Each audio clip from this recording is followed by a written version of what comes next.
Assalamualaikum warahmatullahi wabarakatuh. Perkenalkan, nama saya Hadiani dari Prodi D3 Kebidanan semester 5. Baiklah teman-teman, di sini saya akan menjelaskan tentang advokasi, kemitraan, dan pemberdayaan masyarakat untuk meningkatkan kesehatan ibu dan anak. Baiklah selanjutnya, jadi advokasi di sini itu yang dilakukan untuk memperoleh komitmen atau dukungan dalam bidang kesehatan yang mendukung pengembangan lingkungan dan perilaku sehat. Di sini itu menurut Depkes 2007. Jadinya teman-teman di sini advokasi itu kita melakukan komitmen bagaimana cara kita di bidang kesehatan itu untuk membantu atau mendukung pengembangan lingkungan dan perilaku sehat. Ya, jadi advokasi di sini mempunyai 4 bagian. Yang pertama, tahap advokasi, tujuan advokasi, fungsi advokasi, dan persyaratan advokasi. Nah, di sini tahap advokasi itu mengetahui atau menyadari adanya masalah, tertarik untuk ikut mengatasi masalah, peduli terhadap pemecahan masalah dengan mempertimbangkan berbagai alternatif pemecahan masalah, sepakat untuk memecahkan masalah dengan memilih salah satu alternatif pemecahan masalah. Nah, jadi misalkan di sini tuh tentang anemia pada ibu hamil ya. Nah, jadi kita tuh udah mengetahui nih ada masalah tentang anemia pada ibu hamil. Nah, bagaimana cara kita mengatasi anemia ini kepada ibu hamil? Nah, alternatif atau apa sih yang harus kita lakukan nih misalnya terhadap anemia pada ibu hamil? Misalnya kita memberikan tablet penambah darah atau tablet DME sebanyak 90 tablet semasa kehamilan ibu. Terus selanjutnya tujuan advokasi. Nah, tujuan advokasi di sini itu adanya pemahaman, pengenalan atau kesadaran. Nah, jadi di sini adanya kemauan dan peduli atau kesanggupan untuk membantu dan menerima perubahan. Nah, kita itu harus menerima dengan adanya perubahan. Terus adanya tindakan perbuatan kegiatan yang nyata. Nah, selanjutnya fungsi advokasi. Fungsi advokasi di sini itu untuk mempromosikan suatu perubahan dalam kebijakan, program atau peraturan dan mendapat dukungan dari pihak-pihak lain. Nah, di saat kita melakukan promosi, misalnya promosi kesehatan, kita itu harus mendapat dukungan-dukungan misalnya dari instansi kesehatan, pemerintah seperti itu. Nah, syarat advokasi di sini itu dipercaya atau credible. Nah, dipercaya di sini nih misalkan di mana program yang ditawarkan harus dapat meyakinkan. Jadi di sini program yang kita tawarkan itu harus meyakinkan dan bisa dipercaya.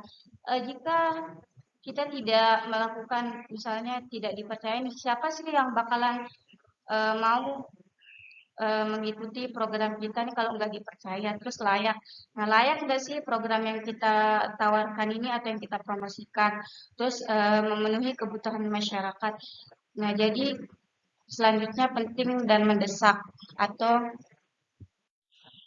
selanjutnya di sini ada kemitraan. Nah, kemitraan di sini adalah seputar respon kolektif dalam hal memberikan upaya yang seragam untuk mengatasi ketidakmerataan kesehatan. Nah, di sini ada 3 kata kunci kemitraan. Yang pertama itu kerjasama antar kelompok, organisasi, dan individu.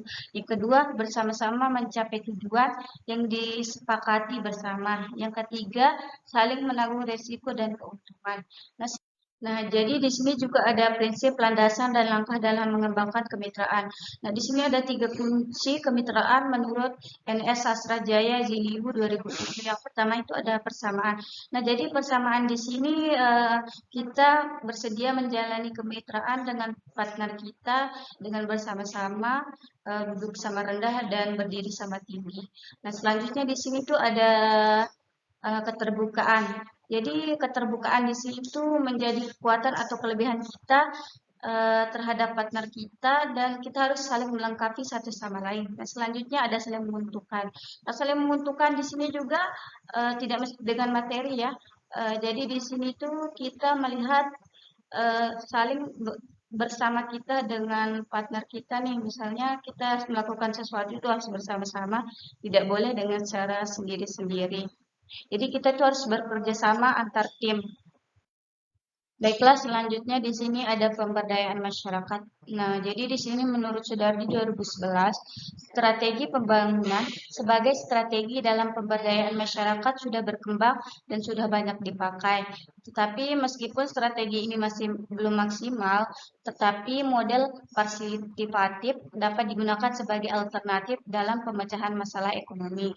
Nah, di sini selanjutnya itu ada pemberdayaan masyarakat melalui modal industri.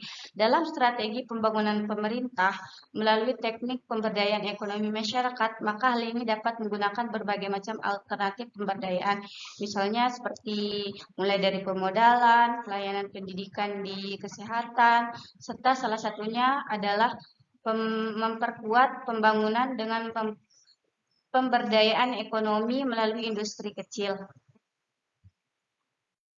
Jadi di sini ada pengertian peran serta masyarakat atau PSM.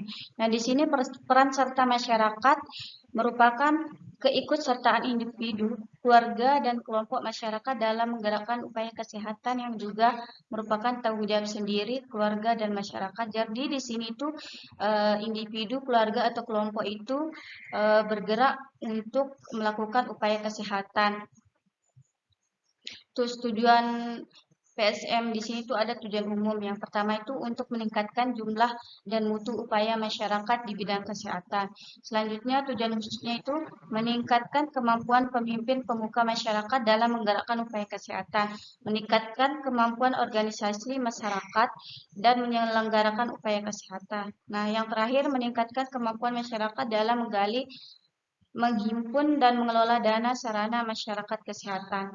Nah, yang selanjutnya ada tahap-tahap peran serta masyarakat atau PSM. Di sini ada 5 bagian ya. Yang pertama, analisis situasi, analisis tingkat perkembangan, analisis kasus, dan analisis sumber daya alam. Yang kedua, ada rumusan masalah dan rumusan tujuan dan rumusan intervensi. Nah, yang ketiga, rencana usulan kegiatan dan pelaksanaan kegiatan. Yang keempat, ada forum komunikasi untuk melakukan pemantauan setempat dan melakukan komunikasi. Nah, yang kelima itu ada siklus dan jadwal. Nah, jadi bisa saya simpulkan di sini itu peran serta masyarakat itu keikutsertaan masyarakat dalam melakukan dan menggerakkan upaya kesehatan yang ada di lingkungan sekitar kita. Mungkin hanya ini yang dapat saya sampaikan. Sekian. Mohon maaf jika ada salah dalam kata-kata saya. Wassalamualaikum warahmatullahi wabarakatuh.